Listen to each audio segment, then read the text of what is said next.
Hi. Hello.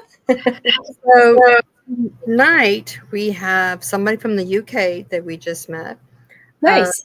Sounds like a very exciting person, don't you think? Yeah, absolutely. I'm interested to hear what he has to say. I know. He has done radio shows in the UK. He has had a UFO experience, and Oh, there are no more investigations. So let's see what he's all about. Um, please welcome David Clark. Good Hi, evening, David. ladies. How are hello, you? David. Good. Thank you Really for coming nice. on. Well, thank you Yes. so much for inviting me tonight, and good afternoon as well, should I say, in the US It's time. about 11:30 over there, 11:30 Indeed, p.m. yes, yes, So, yes, well, thank you yes. for staying up and talking to us. We appreciate that. So, I want, I'm really interested in your UFO experience because we are also do podcasts on UFOs and everything. We have Yes. a panel coming up next week. Yeah. So, tell us about your experience. Yeah, my experience goes back quite a long way in a galaxy far, far away when I was a lot younger and I had hair. So excuse the Star Wars reference, but it was in 1988, and I was serving in the British Army doing my basic training Mhm. in Catterick in North Yorkshire, which is one of the wettest places in the world. So it certainly seemed so when I was doing basic training. And I'd done a number of years of Army cadets from the time I was 13, and one of my options in career was banking was one of them, and the Army was the other. And I decided to Mm. go with the Army, which I was currently serving in the Army cadets with the Royal Signals, which I then got asked to go basic training with them up in North Yorkshire, and that's how I managed to end up in Catterick, where I had my UFO, uh, it's now called UAP experience, and basically it was in the spring of 1988. It was a very clear day and clear morning.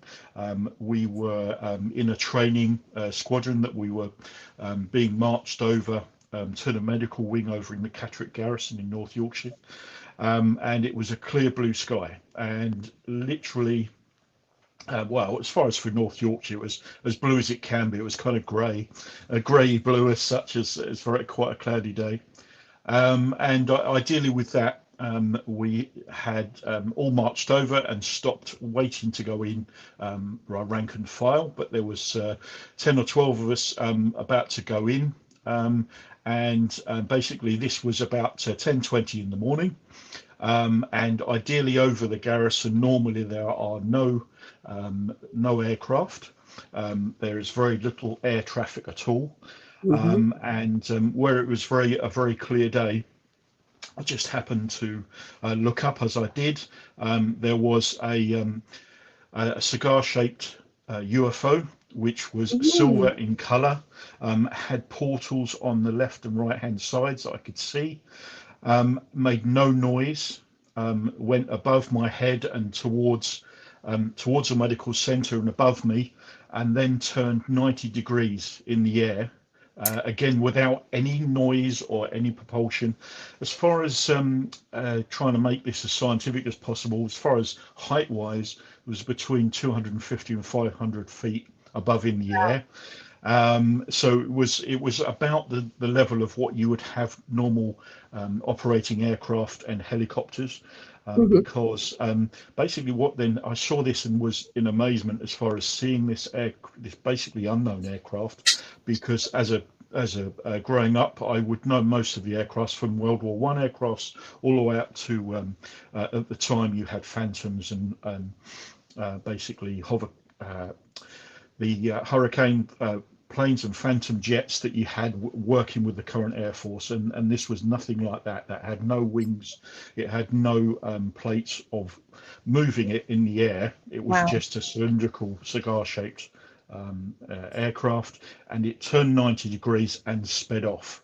And ideally, where it sped off, literally it disappeared, and there was again no noise. And going at that speed and trajectory that it was going at, I've never known any aircraft since to go that speed and to make no noise. So that was one thing. And then literally within about 20-30 seconds later, chasing it in the direction where it had turned and gone off in its trajectory was two Lynx Army helicopters. They were chasing it in that direction, and of course I could hear them quite clearly, and that went off and chasing those, and they're from the Dishforth up the A1, which is from where we are at Catterick. They were about 20-30 minutes away as far as where the base was, but they were already in air and giving chase to that particular object. So whether or not it was one of ours, or that they were testing and backward technology and they were just keeping tabs of it and what they were doing, or they were giving chase and failing miserably because they were so far behind it, I will never know. And no one else, as well, as far as my colleagues within the unit, no one ever kind of was told anything else about it. Obviously, we were all signed up to different disclaimers as far as for when we signed up in the Army, but nothing to explain anything quite like that. And I've never come across, never seen anything else like that. I've been to air shows and everything else, and there's no aircraft at this time. And even with the recent UAP flaps on the news and everything that you've had, and with David Grush coming out with his UAP and the gimbal aircraft and everything else, this was a massive aircraft, and it was bigger than two double-decker buses, silent, and I could see those portals. I could see those portals quite clearly, and I couldn't see any figures behind those portals, and there were rectangular portals on the craft itself, but it was just that as far as the speed of the aircraft and how silent it was as well. So it was shocking, and took a little while to compute, as far as most of the things do, where we talk about paranormal things and seeing things that, like, what is that? So that's my experience, and that it does go back a long time. It's 1988. And even now, I mean, I do keep up on, and even when I was a teenager, I was very interested in the unknown, and certainly UFOs as it was then, and certainly reading up on Roswell and Betty and Barney Hill and all the other experiences that you have, obviously over the years, with unknown aircraft and visitations and things. So that's my tale of a UAP, as it is now as a UAP. That's the thing. It was during the day in clear light, and it had then being chased by two aircraft. So it wasn't my imagination making it up, because I could, if that makes sense, it's trying to in my brain trying to kind of like, hang on, what did I see? It was then chased by two Army aircraft, helicopters trying to chase it down. So, well, the fact that it turned 90 degrees too. I don't know of any aircraft. I mean, I come from a military family as well. My father was in the Air Force, so I know of no aircraft that can just stop and turn 90 degrees like that. So exactly, and that was the shocking thing with it as well. Not only was it silent, but it turned that distance, and at that angle. There's no other aircraft I know, even with helicopters where you can go up and down and things like that, and you would bank. This turned literally like that, and that's crazy. Absolutely bonkers. I've never known anything like it since. My husband's was in the military. He's there shaking his head like, he agrees on everything with the 90 degrees and everything. And I still call the UAPs. I still call them UFOs. UFOs still. There always be UFOs for me. I'm just old school. Yeah, definitely. So everybody always says, it's UAPs. I'm like, okay, UAPs. And they've done this a few years ago, and ideally to kind of where where they would say, oh, it's swamp gas as far as we go to look at Project Blue Book and everything else, and not everything was, and the people obviously were looking into that. But the UFOs did have a certain context when you mentioned them and what it came with, and all the kind of the baggage it come with. But UAP was the new thing, and certainly over the last 8 or 9 years, and probably longer, to be honest, where they're talking up behind the scenes and where you had Arrow and everything else, which were operating in the shadows as such, an ATIP and everything else as well. So.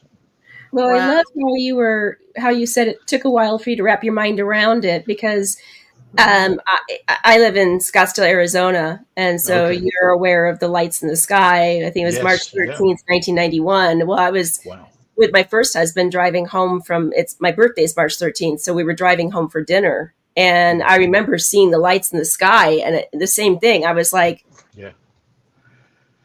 is that military doing an operation at night or something, or what? So it took me a while to wrap my mind around it as well. Like, this is not military. No. Wild. And they were, that was the one they were it was of a wide area, and they were blaming it on flares, military flares and military operations at that time. Right. I remember. I've seen the documentaries on it as well, but I remember at the time when they were saying they had a bit of a bad press conference where they put someone out in a mask and addressed it to him, and that kind of why would you I can see why they tried to do it and everything, but that doesn't help anyone, and it failed miserably. Absolutely. Definitely. So you've been on, is it Essex BBC or is it the other way around? But why don't you tell us about that? Yes, so looking at the summer, about summer and a half ago, I volunteer for a company called Ghost Hunt Events, and Ghost Hunt Events are available around the UK, doing organised investigations, haunted hotels, forts and prisons, and stately homes as well, all over the UK. And basically the BBC Essex at the time, they wanted to talk about events that you could do in the summer.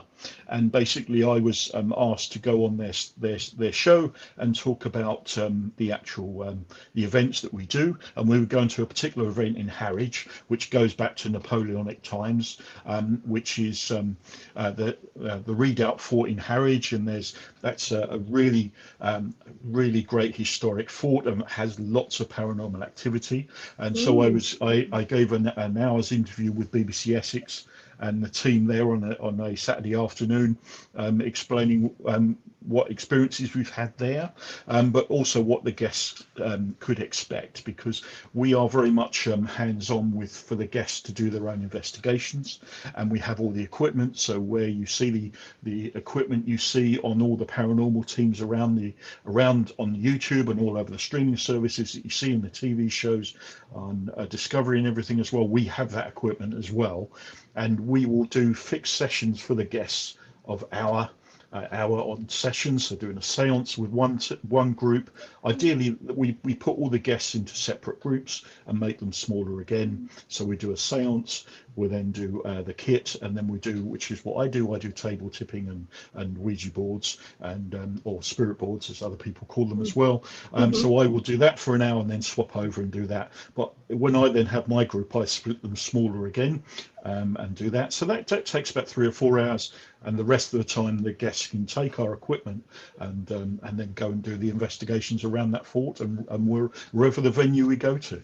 But ideally they wanted to know what the sum of its parts of BBC Essex, how we did that, and just explain that for them as well. So it was very lucky to be a guest of theirs, as I am of yours tonight, and I'm very lucky to volunteer with Ghost Hunt Events. It's taken me up and down the country. I've been to Shepton Mallet Prison in Somerset, which is a long way away from Essex, where I'm based, but was one of the most spookiest places I've been to. And one of my colleagues who's with me and has trained with me over the last couple of years, Thomas Page, he saw his first, certainly his first shadow figure.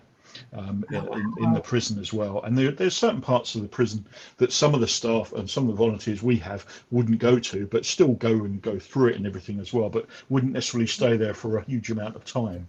But ideally the actual prison itself has a lot of history. and goes back a number of years. And they did, certainly during the Second World War, they had American servicemen there as well. So where they'd done something wrong, and maybe in Civil Street, but obviously where being still signed up to the military, they were housed there as well. So it's a prison which is very, very active, has been saved a couple of years ago to still be a prison, because they were looking at turning it into flats and a few other things, but common sense prevailed to keep it as a prison and for guests to go around it and things, because they film a lot of TV shows there. My brother brother Chris, who works in basically props and standby prop work and everything else, he's done a lot of filming with David Tennant and a few other TV places, TV shows and films there as well. So that sounds wonderful. Yeah, it's very good. Well, I'm very lucky to what I get to do. Exciting. Yeah, Very absolutely. Yeah, I never have the same night twice. Yeah, that's what makes it so much fun. Absolutely, and that's the thing is I've got a very keen daughter at home who wants to come out with me on these events, and where she was grown up, brought up on Scooby-Doo. I have to say to her, these spirits are not like Scooby-Doo ghosts at all. Right. It's exactly. nothing like that in any way, shape, or form. So I've taken her to these forts during the day when they've had open days, and I recommend those if you get to go on the Trust open days that are free. They still have activity during the day, and I took my daughter to one of the forts and we had activity in one of the tunnels there. So it's not just in the evening, it's during the day. Spirits come out all the time, right, as you know. So right, yeah. Wow. Yes. Yeah. Well, Beam Red, she helps with the paranormal team in Arizona, called Kaha Crew. So she's a mediumship for them. So yeah, she knows exactly what goes on a lot more than what I do. So. That's it. Certainly, if you can see them as well, it's interesting. Certainly, where we have table movement, and I get table movement, I get guests moved as well. That I kind of always pre-warn them before I start the session to say, look, this is what could happen.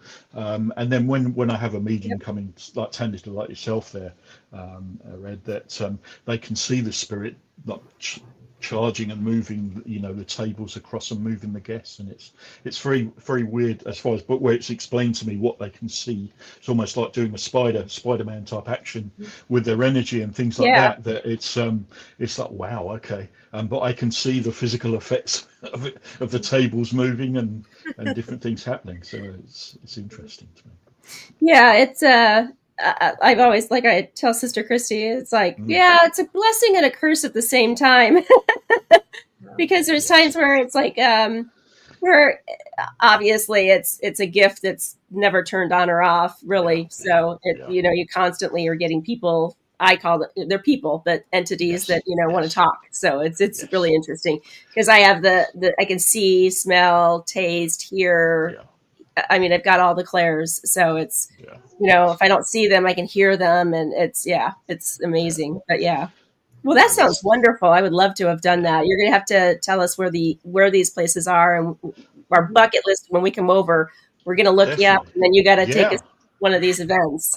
Yeah, absolutely. You guys, hopefully, that's the thing is we do events all throughout the year, and then keep going back to certain places, and that's how I got a part of the team. Wow. Is they went back in the summer to the same place I've been at the start of the summer, and I just dropped them an email, and I opened the email up, and the first thing it said, "Yes, David, we remember you," and I'm going, "Oh God." Oh no! But it was underneath that was yes, David, you were asking the right questions. Please come along. And we would they were very kind to say that, and so I was very lucky on that side of it, certainly. So that's awesome. Awesome. And Yeah, and we do have a medium. So Stephen, who runs the company, or Steve Moore, who runs the company, he is a medium very similar to self medium red there, who sees and hears and gives me the insight as far. Well, that's why, because someone else is standing in that corner doing this, and this. So it's very interesting, certainly. And, it's nice when you do have a medium, because then it validates what you're yes, getting on your equipment, or what you're feeling. absolutely. If you're feeling Yes, cold air, then you know why there's cold air there. So definitely. that's Yeah, awesome. I do have the Robin Williams type hair. I won't show it too much here, but literally, and it's got lots here, lots of hair. And when it stands up, it really goes, and I'm like, whoa, okay. So it's yeah, absolutely, it's wow, okay. So that's why I have It's to your trim the beard, spirit because otherwise it alarm. frightens a guest, So. Cool. Now, do you have any places in the USA, if you ever have a chance to come over to America, do you have Yeah. any places that you are very fond of to investigate? Yeah, I mean that's the thing. I know you've got a national shutdown over there at the minute, and I'm paying Mhm. very close Yeah. attention to that. But I'm a couple of years away from retiring, and I have a bucket list of places I'd like to visit, and the Queen Mary is one of them. But I Oh, know, the Queen Mary is one of the places I definitely would like to go because it's right by, literally in dock, so it's by water, so we know Mhm. it's going to be very active. And the evidence that I've seen over the years on BuzzFeed Unsolved and Watcher and a number of other paranormal investigators over the years.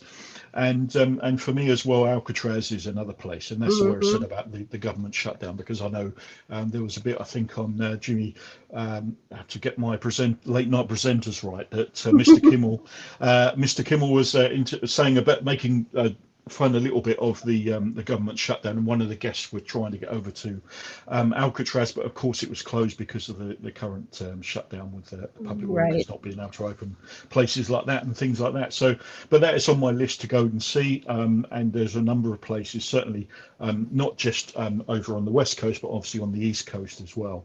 And like you was touching on about in the news and things currently at the moment about the Conjuring House, Yep. and there's a number of places there, and I certainly would like to do that, and also New York as well, where I touched on with my daughter. She's a big fan of Hamilton and the musical, and obviously the main house where Mr. Lin-Manuel Miranda wrote the Hamilton musical is a very, very haunted property as well, and that featured on the Holzer files, I know, as an investigation, and they got some really good evidence there. And I would love to do that. I would love to sit up there and just see what is around, and if where you do hear footsteps and lots of other things go on. And also to check out the history of America. I've been very lucky. Back in the 90s, I did go over to the States. I have cousins, and they're now based in Atlanta in Georgia. And originally they were in Illinois, in Chicago, and I was a big Blues Brothers fan, so I got to drive down Lower Wacker Drive, and luckily my watch was still intact, so that was good, and we had no accidents, and yeah, I was very lucky to see my cousins there and enjoy Chicago. For it was a windy city. I got to meet and see George Clooney. And Anthony Oh, Edwards, because they were filming. The last season of their ER, which was there at the time, and we walked 10 blocks, and obviously, kind of for me as an Englishman, I do walk a lot of places, and I got told off when I went for breakfast one day. But why are you walking? Everyone drives here in the States. But no, we walked 10 blocks to get to the ER filming, where they were just outside in a bar. And yeah, that was the days before internet. So my cousin was like madly on the phone ringing, so I've met George Clooney, we've seen George Clooney, and Anthony Edwards and everything as well. So, but they were very kind, and that was the time Mr. Clooney basically himself had just gotten the Batman role, so on his trailer was Mr. Wayne. So it's the crew knew how to wind him up, but a little bit in the kindest way, but even back then. So, but That's yeah, awesome. so there are a lot of places for me that I'd love to visit in the US again. I've been lucky enough to go to Vegas, but I haven't been to the Haunted Museum. But that's on my bucket list to do. One of our team members had their anniversary, one of their anniversaries over in Vegas. and they're and their partner, now their wife, and we're over there, and he did sign the waivers and everything, but he did end up in hospital.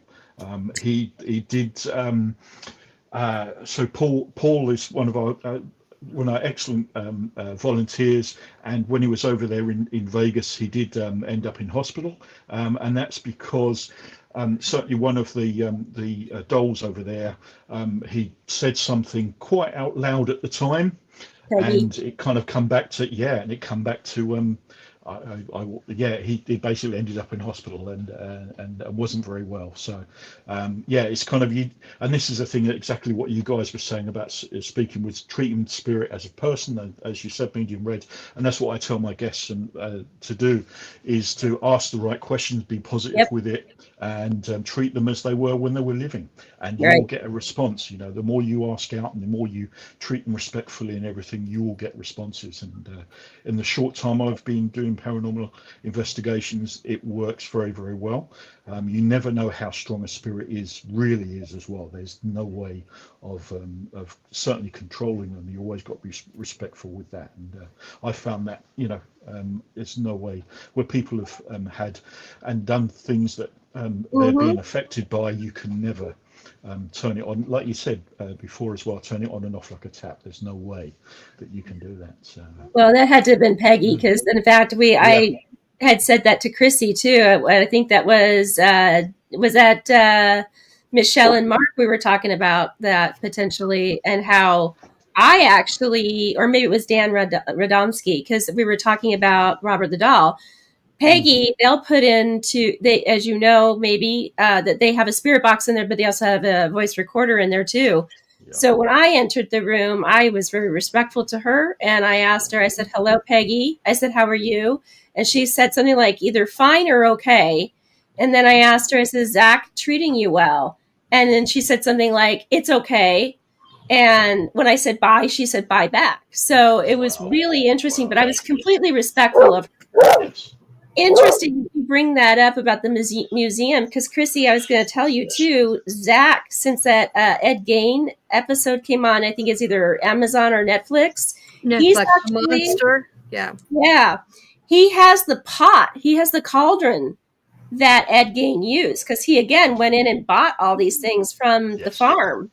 And so he's actually thinking about taking off the glass because it's protected, and opening it up for an investigation, like singling out a team perhaps to come in and do an investigation on that. So I thought that was really interesting that he was going to take, I don't know. That's kind of scary, Yeah, absolutely. It is. Definitely. Well, it's a risk there, isn't it? Yeah, definitely. So I saw a YouTube channel last night. I don't know. It was the first time I saw it.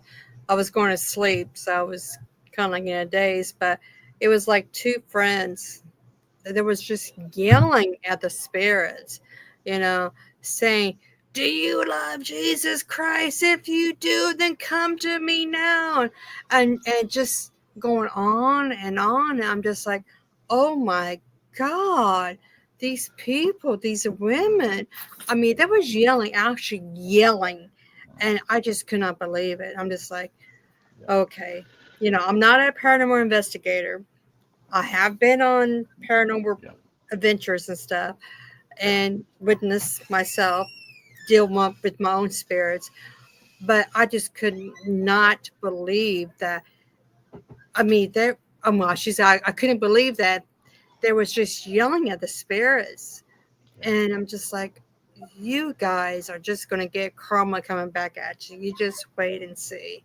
Maybe not now, but you will later. Well, it's kind of like what David was saying. His friend, with Peggy the doll, ended up in the hospital. It's like it's serious. It's very serious that these particular items they can inflict. Yeah. Absolutely, and this is the thing is, As paranormal investigators as well, darkness is not our friend, and the amount of times we, and we've got video evidence of us flying over tables and tripping over pews and steps and everything else. We don't necessarily need a paranormal hand be giving us a push because we can fall over ourselves. But it's I did check in with Paul before I went and done some of the publicity with this, and he said, yeah, that's what happened, and Wow. he knows for next time, and I've been on investigation with him before, and he said, yeah, I'm absolutely fine. I had a issue a little bit back, and within 20 minutes of us doing a table tipping session, a shadow figure had overtaken him, and he was rocking backwards and forward like this, and his Wow. eyes would roll back and everything as well. And again, because as we started, we were doing jokes and stuff and everything else about, not about spirit, but about something else. And yeah, and it's yeah, that happened as well down in the cellar, and it was like, wow, that shouldn't really happen. But I pulled him back, and he was given 10-15 minutes or so, and a half an hour, and he was fine and ready to go again. But it's as I said about the power with them, you got to be so respectful and careful with it as well. So Exactly. yeah. Exactly. Do you Yeah. think there's a difference between the UK paranormal teams versus the USA teams? I mean, yeah, I've certainly on some of the UK teams now. They do seem to they copy a lot of what our American cousins will do, Hmm. but and certainly with some of the calling out I've noticed on some of the teams. But I have to say, with the Britishness that we all have, we are still very much we are certainly polite to a lot of the spirits and things on there. There are a couple of road people who still shout out and think that that's the way to do it, and demand different things. But a lot of the time, certainly the teams I've worked with, and the ones I see online now, they're there to try, and it's not, as far as we can go down the rabbit hole of TV shows and things like this, being entertainment purposes, but Right. ideally on the proper investigators, when they're out to look at and talk to spirit and find out what's there, they are certainly respectful and things like that with it. And certainly with some of the guys I've seen on the UK, I won't name names, but they have been really good, and they are trying to get the right type of evidence and everything as well. And this, the thing is kind of the way that Watcher do their paranormal investigations with Shane and Ryan. I believe they've got the good balance there, because certainly with Shane as he is, and with as far as on the Goats Bridge, that was very entertaining. But as far as with the other things that he's doing, he himself, I think, he'd never admit this through that paranormal exists, and he always shakes his head and everything as well there with that. But there have been times that I've seen on the certainly on the more recent ones on the Watcher and things, that stuff have happened, and he's kind of like double looking at the camera and things that way. So I don't think it'll ever officially be turned, but and Ryan, Ryan has had a lot of evidence for that show from BuzzFeed Unsolved onwards to everything else as well. So and with that, you've kind of got the yin and yang as far as on the definitely a believer and not a not a believer, a skeptic, and certainly over here in the UK, you still get that, and you still get skeptics, and I understand that completely. And until you have your own experience, and as far as we can date back, kind of paranormal investigations and activity going back to Roman times and everything else. So there's something still there. There's a science there that it's not everyone we can understand, but we all Right. know that that someone's passed and they've contacted us, or you get a bad feeling, and someone's given you that, it's a very open field. Let's put it that way. And Wow. I did watch where I know we touched on before about the Conjuring House, and Mr. Jason Horsey done a video a few months back, and a very interesting on YouTube, where he come out and said, ideally paranormal activity, there's far more to it to actually prove that it does exist than it doesn't. Right. And there's lots of things on there, but we're going to have skeptics, and we're going to have the scientific community, which is brilliant. And that's what if I can try and say, well, yeah, that is an AC unit, or that's the wind blowing on that window and everything else, then absolutely fine. But if we can then try and get some evidence that actually we can't disprove, and we Right. know is paranormal, and we know is is someone trying to communicate with us, then I'm all the better for that, and absolutely up for that to help everyone. We're all inclusive. There's never a silly question, Mhm. and certainly our inquiring mind will always try and find the unknown if we can. So, Yeah. yeah. Yeah. I know we're 100% supportive of Jason Mm, Hawes for to purchase the Conjuring house and everything. I think the what sold me was Andrea, Yeah, same here. the oldest sibling, coming on and really want Jason to buy it. That means that even though she doesn't have the house in her family anymore, mm, it means a lot because she used to live there. She yeah. knows what went Yeah. on. So she's trusting Jason to purchase that home and taking care of it. And, you know, he has a really good heart and soul to do it. So yeah. Yeah. So go Jason. Yeah. Absolutely. Yeah. Yeah. Definitely. Well, and again, back to what we were saying before about, I feel like he is probably more well equipped to be able to handle it as well. He himself has Yeah. done many investigations there and actually even knows Andrea as well. Yeah. Yeah. So I feel like that's one of the reasons why she wants him to do it as well, is because he Mhm. has a handle on it. He knows what's there. He knows how to handle that, and he's not going Yeah. to, well, tear it down or, make it so that it's unattainable for paranormal investigators. That's the thing that I like about it, is the fact that he's going to make it attainable for Yeah. everyone to be able to investigate, as opposed to just the elite, or a TV Yes. show, for instance. Yeah, yeah, definitely. And that's the other thing, is the rumours as well, that the other parties who come into it, if they're going to turn it into houses or land and everything else, that's not the way it should be. It should be, as we touched on, kind of for Andrea Perrin, to actually have a legacy of that property, and that Mm-hmm. property is going back to the 1736, so it's loads of history there, Right. absolutely loads of history, and kind of similar to what we do over here in the UK, is we look after those properties, we grade list them, and we look after them and make sure that they're still as, Mhm. keep the restoration. Obviously, the property there is being left for at least a year, so there's going to be lots of work that is going Right. to be need doing, but ideally with, if the actual deal can go through and protect the property and then gradually build it up so it can bring guests in and do investigations at a certain time, then, because this is the thing, before it went on the market, and going back a little while,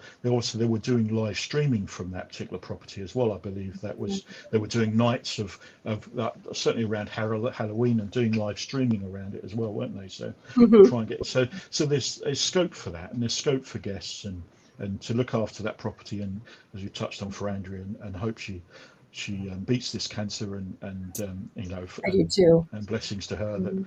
ideally, she comes the right side of that, and the property does as well. So Right. it's a Exactly. legacy of everyone, from her and from Ed and Lorraine, Right. so.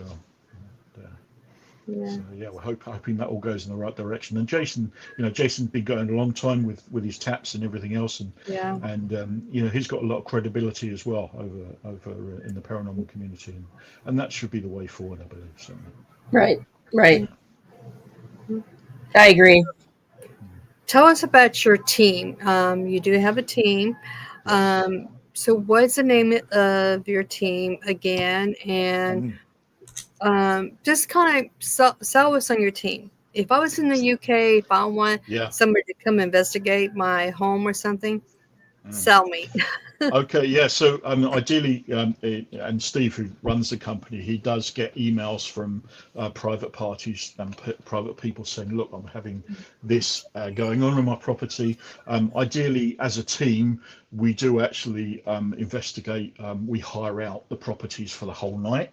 and we'll do 8 in the evening till 2 in the morning. Some of the other venues, we go to Charlton House in London, which is a Jacobean house, and one of the most Scooby-Doo type properties we do have, as far as with you can chase people down the halls. That's what I mean by that. But not that we do. We don't do that. Ideally, what we do with that is we have that from 9 in the evening till 3 in the morning, and then we have those investigations that we talked about, using the equipment and the seances and using the tables. But as a team, we would have a medium with us, so we would have Steve with us on occasion. We have another medium and sensitives with us on the evenings, going around with the guests, and what can the guests feel, and everything else as well, and what they're getting from the seances and from the equipment, and then we will walk them through all that equipment and how it's all used. And we ask the guests as well to use their phones, because the amount of technology which is on your phones these days, voice memos, we ask them to put their phones onto airplane mode, and their watches as well, because that's quite a common, with the way our smart watches are these days. Right. And we then take the guests around, and we will then have 3 groups depending on obviously how many guests we have, and then we would have people who are excellent at seances, excellent at table tipping, and excellent with the equipment. And I've got, as I touched on, I had Thomas Page, who's with me on a regular basis. He comes around with me to the events in Suffolk and Essex, and we've had this year we've done a mill, what they call Tide Mill in Suffolk, and it's one of the there's 2 or 3 working mills in the UK, and that's one of them, and that's like a three-tiered building. We use the whole site, and we have lots of strange things happening. We have lights going, flashing on and off. When we were there last time, in just the waiting area of a base room, there were lots of things going on there. And where it's a working mill, there's water outside, so again, that's where the energy was going from. And they were turning over the mill and the working parts of the mill before we got going, so that was kind of generated a lot of energy. And Thomas and I had turned up there beforehand, and we pulled up. We got out the car, got the equipment ready. We could hear this banging, and we wondered what it was. And on the side of the building, we were hearing knocking and banging from the side of the building before we've even started the investigation. Wow. And we know we'd been there a few months before, and the table tipping session was sort of a spirit of the property coming through. And I'd left them a little toy soldier as a gift for this little lad who'd come through in the spirit. And that's still behind the till at the mill, as his toy and his gift that I've left him. But when we then turned up a few months later, they were banging on the wall. On the outside of the wall, we could hear quite clearly, and the guy hadn't even opened the place up. There was no one in the mill to do that banging and things like that. And there were no other people in that property, as far as where it's completely empty, and we have like a trustee come and open it up, and there was no mechanical things operating at that time. So we know it wasn't, it's something in the property, or where the sun wasn't even shining on that part of the property as well. So it's very interesting as far as we just turned up and stuff's happening already. So it's clearly going to be a good night. So it's on there. Well, they got used to you, and they know you, so they're excited to see you again. Yeah, that's it. And I have to say, I do try and get my guests to interact as much as possible, because obviously if I've been to a place a number of times, they clearly know my dulcet tones and my face for radio that I clearly have. Ideally for the guests to ask out and say, look, is there anyone there? Can you try and either move the table back and forth or up and down, and the spirit board and the Ouija board and everything else, but also for the equipment. And the guests do get really good responses, and the team are very enthusiastic to that as well. So we have clairaudient parties and other sensitives in the group who are mediums, as well as not just Steve, that they kind of tell the guests what they're feeling and everything as well. And nice. We have Kim and Sean McMillan, who are part of our team, and they were featured on Ghost Adventures with Steve when Ghost Adventures came over to the UK to film. There are a couple of episodes that are over in the UK, and ideally Steve and his team were used for filming with Zach and the team Oh, wow. in the UK, and they got to investigate, and Steve and the team have done it before,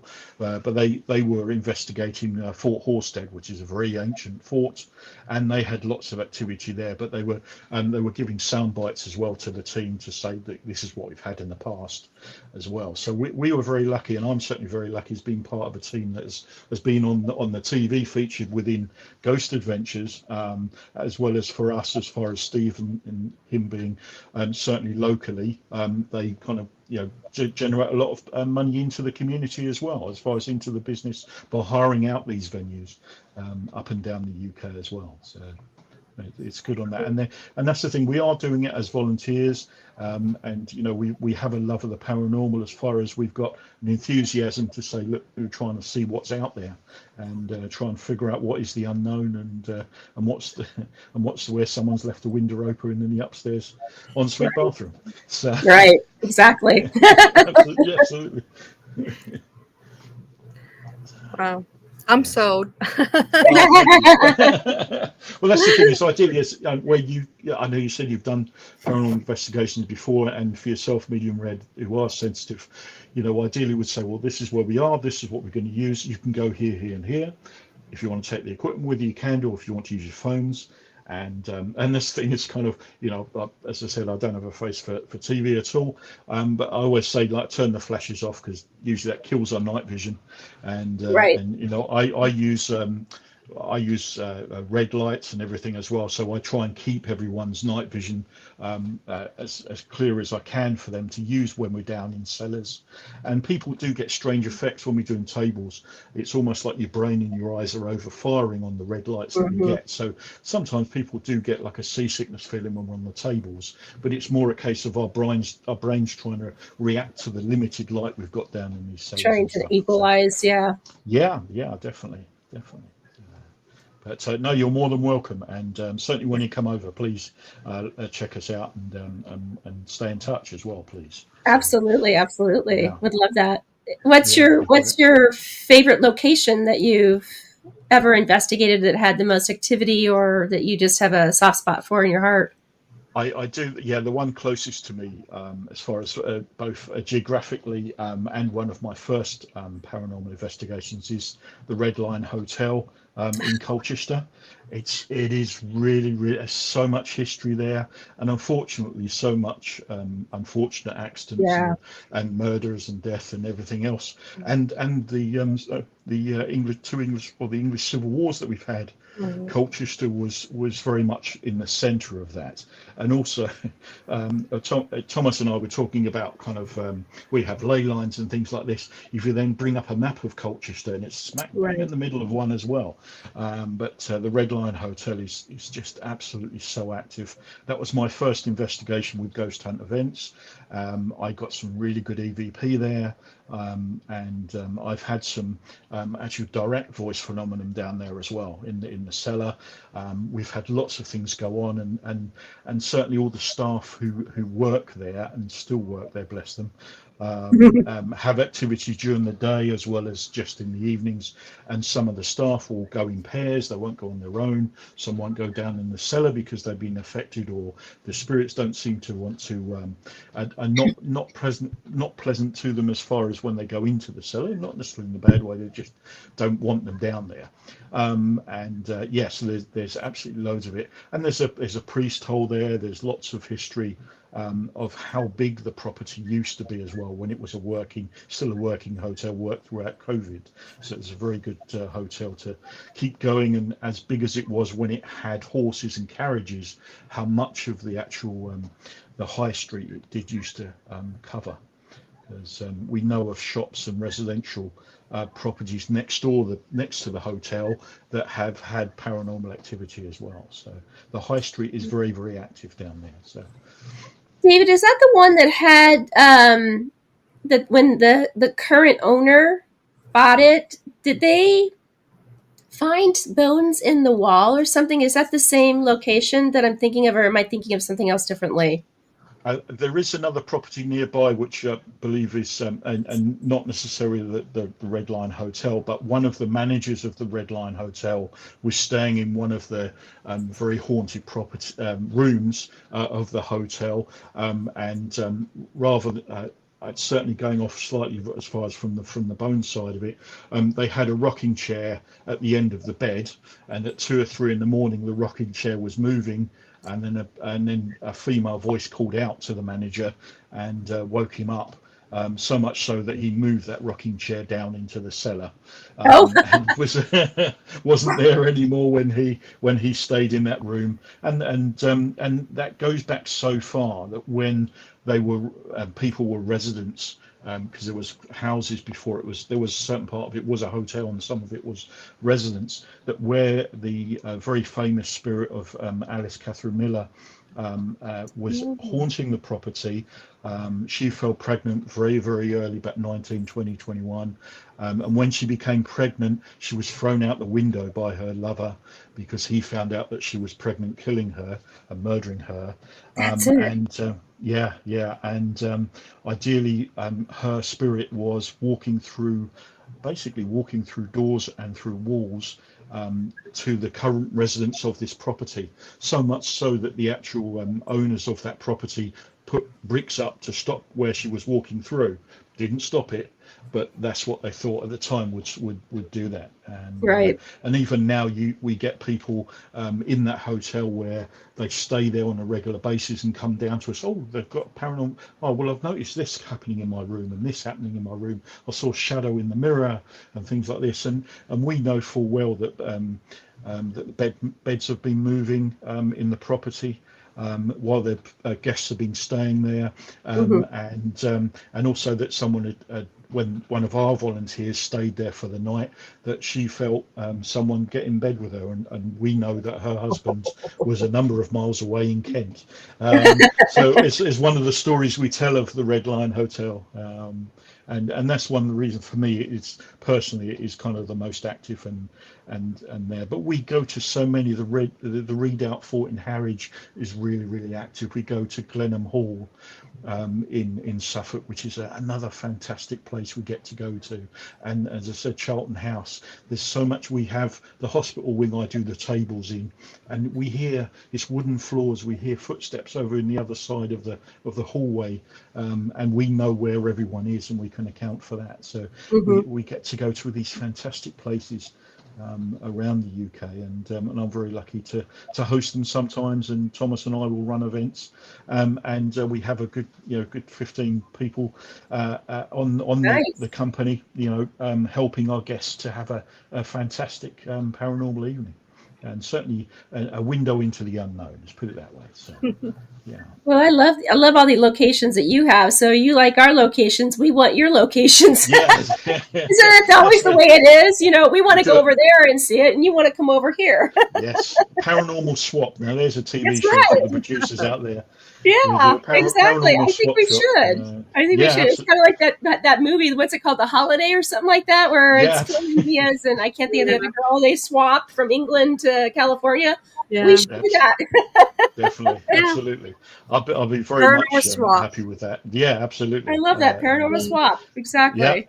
Yeah, there's it. Yeah, anyone out there producing who want to give us that? I'm very cheap. Yeah.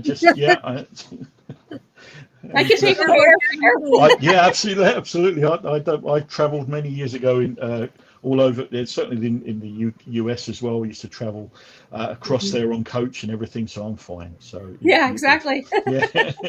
for that, I would do it. Absolutely. Yeah, definitely. Absolutely. And because you guys do have a lot more paranormal conventions over there, which where I do my radio show, I do comic cons and things like this. I go over to them and interview the stars of stage and screen and stuff like that. But we don't have the paranormal conventions. There is a big one over here that did have the guys from the Holzer Fires stay over for the weekend and stuff like that. But there's very minimal. Wasn't it? There it was, yes. Yeah. And over towards Coventry and Telford, there is a paranormal there is a paranormal convention there, but there's not in the huge amounts that you guys, and where you have convention centres that people utilise that and get the brave and the bold and the good and the bad of all the Yeah. paranormal teams and put them all in. And We that's the do thing, is have a kind of, lot. yeah, absolutely, and that's not a We bad thing, do. because again, it brings more people into the community, and Right. and getting to hear their experiences and have their lectures on what they've experienced is fantastic, and you Yeah, can never go wrong with that. Absolutely. So Well, very if much you're a fan of Holzer Files, have you been watching the new show Paranormal Mysteries with Shane and Dave and Cindy? I'm friends with Cindy, so that's why I oh, was asking if excellent, you. excellent, absolutely, and They have a great new show out. yes, indeed. Now it's on Beacon TV, I understand, Yeah. yeah, on that. I haven't, because I'm over here in the UK. We took a while for the Holzer Files to come over to us, so we had to wait a little bit for that. But Gotcha. certainly with Beacon TV, I'm aware, and Dave has been promoting it on his pages and everything as well. Right. And big fan of Cindy, because she was on, not just on the Holzer Files, she's been on a number of other key shows and Right. giving so much insight. She's very, really talented. A brilliant singer as well, by the way. I Oh, didn't and an realise this, artist. She's because an artist absolutely, too. yeah, exactly, Anthony, yeah, absolutely. Where I she's mean, doing the, she just yeah, blows. absolutely, She yeah, blows my brain because she can do so yes, much. Well, and yeah, she's married to a absolutely, musician too. Ian, definitely, she's yeah. married to a musician as well. So Yeah, yeah. Oh, there we go. Yeah, but no, definitely a multi-talented lady, and yeah, absolute respect. But I haven't had a chance to catch the shows yet, so I will check them out at some point, because on the Holzer Files themselves, it's one of my most favourite mine paranormal too. shows, and certainly, I must spend hours, going through all that there and not just spider webs. Poor Shane, he goes into all those lofts and cellars, and he gets sent there on that. So I'm hoping this show he doesn't get pushed around quite as much. He probably will do, to be honest. But He's I still know getting where. pushed around. Yeah, absolutely. Yeah, probably. And that's the thing, is Poor Shane. I've watched the other shows as well, the Ghost of Devil Perch and all the other paranormal shows that have been around, and that, just to kind of see what other people are doing, to like, if there's anything that I can borrow to get that paranormal insight to that, and I'm very happy to do so. But I will, yes, certainly support that, and with their paranormal mysteries, and hoping that goes really well for them, and all the best to them as well, because they want to try and find the answers as well, and check out the Exactly. investigations, and yeah, absolutely. So Well, it's wow. it's interesting. Oh, sorry, dog barked. It's interesting because Mark brought up something that was really interesting about the fact, and I'd forgotten all about it, a TV show that you guys had called Most Haunted with yes, Yvette, yes, and the medium was Derek Acora. And actually, I yes, mean, yeah, I used to be religious on watching that show yeah, because I really yeah. liked how they did their investigations. Yes, they're still going. They are on YouTube, and they still do events. They're very similar to us, as far as that. We went to Shrewsbury Prison. We took some guests. They did their own event as well there at Shrewsbury Prison as well, and they still have a huge following over here in the UK. That's good. And what I'm they glad. just don't have, yeah, absolutely, yeah, they just don't have a streaming platform other than YouTube. So there's no TV where they had that. But certainly if you probably bring up one of the guys who do the streaming, like on Pluto TV and other streaming services like that, that Most Haunted Oh, is one of the ones that you can just constantly rewatch their episodes and things like that. So there's oh, that's ways good and to know. means of still catching their shows. And if you like paranormal shows, YouTube is probably the best one to go to, and then kind of go off to those other shows. And that's where I found the BuzzFeed Unsolved guys. That was during the COVID, and obviously, of course, you weren't going out. And then I found Shane and Ryan, and they came down the road. They investigated Colchester Castle, and they got some brilliant evidence from the castle. There was some music and someone singing, but it was only those two and the cameramen in the castle itself. And we know that place is haunted as well. We know the Colchester Castle is very haunted, and lots of different spirits there as well, from witches to unfortunate witches, or possible witches as well, because they were tried there and kept in the prisons. And Oh, there was eight witches kept in the cells down there in Colchester Castle before they were moved on, and Matthew Hopkins kind of done his questioning and different things. So we have a lot of history of that locally as well. So, but Wow. yeah, it's, Incredible. so it's good that there are still other paranormal, and like I said, Most Haunted was the one that kind of put paranormal in the UK on the map. Right. Yeah. And Derek was doing other shows, and he was doing live performances, and there still are mediums. I go with to promote ghost hunt events. There are local mediums, evening of clairvoyances in local pubs near me, and if they're close enough to me, I'll go along with them and I'll watch their stage and how they present to guests who pay to have a reading and chat with the guests to see what experiences they have. But I'll then have a flyer and a card to say, look, this is what we do, where you've come to this.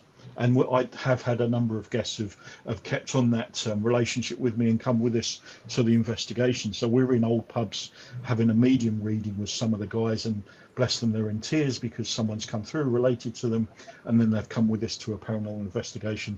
And unfortunately, I have made them cry again. So when I've done the table tipping, we've had another relatives of theirs come through, and yeah, that's the running joke at the Christmas party, is that I'm going to get a T-shirt with how many people I've made cry this year. Whoops! I did it again. That's right. Yeah, I really don't mean to. It's just sometimes we do get. It's not just the spirits of the property. We get relatives come through. Sure. And certainly, I was at the readout fort a couple of weeks ago, and I had a grandfather come through, I had a father come through, I had an aunt come through, and there were tears. I have. It's unfortunate we have tears, but in happy tears in that way. You're happy, yeah. So absolutely, as well as the strange and anomalous with stuff happening that we couldn't explain as well. So right, we saw people that weren't there, and shadows and different things as well. People caught that on evidence. So we get a lot of different things, and never the same night twice, which is good. Right. Cool. Well, I want to have a couple of minutes left. So, what is it about you, David, that you would like for everybody to know about that you have not said yet? I was going to say, to say thank you so much for this out, and it's flown by. So thank you both for being brilliant hosts with me and inviting me on. I've loved it. And if you'd like me for the UFO panel at a later time, please keep in touch and let me know. Yeah. For me, I do have an internet radio show. I've put just on my little badge there the Instagram handle, and I do an internet radio show which gets broadcast all around the world, going out in Brooklyn on a Friday and across the UK over the weekend. I do a 2-hour internet radio show, basically featuring music and artists from who've been featured on movies, TV and video games. And with all the streaming services on there, there's so much music that I'd like to do that. I take requests as well, but I literally play all types of music, and I've played some of the music from the Andor TV show as well, and literally I'm very lucky that I do a 2-hour show all about that. And we then have pop culture news, so what's going on around movies being released, TVs being released, all the streaming services as well, and we like to plug that. I've had guests in the past as well, and come on the show, directors, film directors, and I've also had for the local community, I've certainly interviewed some of the guys who even performed locally, raising money for the local charities as well, and knocking on with that, I do. I'm very lucky. We have in Tiptree. We have on occasion we've had the Platinum Jubilee based in the big park here. We've had the Christmas fairs, and that's all. Ideally, what I do it where it's raising money for the local charities, and I will do stage management. So I help the local schools come up on stage, do their bit. We have the next guys come on, and then have the groups come up and do their singing and all the bands as well. And I'm lucky enough to be the PA and talk and introduce all the acts, but also make sure the acts all go on and have their 15 minutes, 20 minutes, and make sure they're not fighting over which song they've just played because the other one's practiced it. But I do that as well. So I'm very lucky in what I do, and ideally I try and give back that back to the local community. I don't ask for any fees on that. I just do it for the local community. And when I first heard that was happening, someone was going to charge someone an awful lot of money, and I said, look, I've been in radio. This is what I do at the minute. If you'd like me to help, I'd do that, and you can put that money back into the community. So I do Awesome. try and do that as much as I can, and I'm here if anybody. As I said, I'm cheap, and if anybody if anybody would like to have a chat with me, and whether it be anything about music or video games or movies and TV shows, I'm very lucky to get to do all of this stuff. And very, very lucky on that side of it. And thank you so much for You're letting me appear tonight. And it's been a pleasure. So the Absolutely. links I have down below, that's scrolling across the marquee Oh, yes, here. thank you. Yes, That yes. is correct, right? Yeah, indeed. Tap these guys on Instagram, and on at Cuba Dave on the X and Twitter, and that's Cuba with a K. Follow me along there. You can see links to my show. I have the Pop Quiz HotShot Showcase on Facebook. There's a page there that shows all the air times, and I do one show a week, and that goes out all across the week to all the different stations. And ideally, we go across all the weekend, but all goes out throughout the week as well, excuse me, on a Thursday. So Thursday night, tomorrow night, it'll go out. We broadcast from Wickford, but obviously you can catch it online and everything as well, and then goes out for, Friday lunchtime in Brooklyn. But the Pop Quiz Hot Shot Showcase is the name of the show, and it's music and artists featured in movies, TV, and video games. And we do a 2-hour Awesome. show. And yeah, as I said, we take requests if you want to contact us on that, or just want to chat about paranormal things as well, you can do. But ideally, I'm a big movie buff, and TV show, as it's now TV and movies now, because they're just as big Yeah. as each other. I love Right. all of I love good made TV shows. My brother, as I said, he's in film production. He worked on Poldark for many years. He worked on the Sherlock TV show, and Hmm. he worked he did work on the Justice League movie. And he has a very good tale on that, and it's for him to tell. But all I can say is he tried to help one of the Amazonian women, but he got overcome, and shakes, bless him. But all was good. It all went well, and the movie was fine, and was excellent. And he's doing a sterling job at the minute. He's on a top secret project at the moment, doing very well. And there's a big TV show over here called Rivals, and he's worked on that, and worked with the great and good on TV and movies. So he tells me a lot of great stories. He's been a guest of mine that I haven't aired yet, but we're going to have another interview as a follow-up one, as him as a guest as well. So Cool. Nice. I love it. yeah, Oh, cool. yeah, Well, absolutely. So yeah, very lucky. I just want to say thank you for coming on, David. We appreciate it. Thank you. Thank you. Very exciting person you are. Very Thank interested. you. I just want to let everybody know in the audience to check out David's sites that's scrolling across the screen, and look him up on Facebook too as well. And as always, subscribe to Behind the Witch's Veil and also Within the Cauldron, and like and share. Until next time, many blessings, everybody. Thank you. That'd be safe.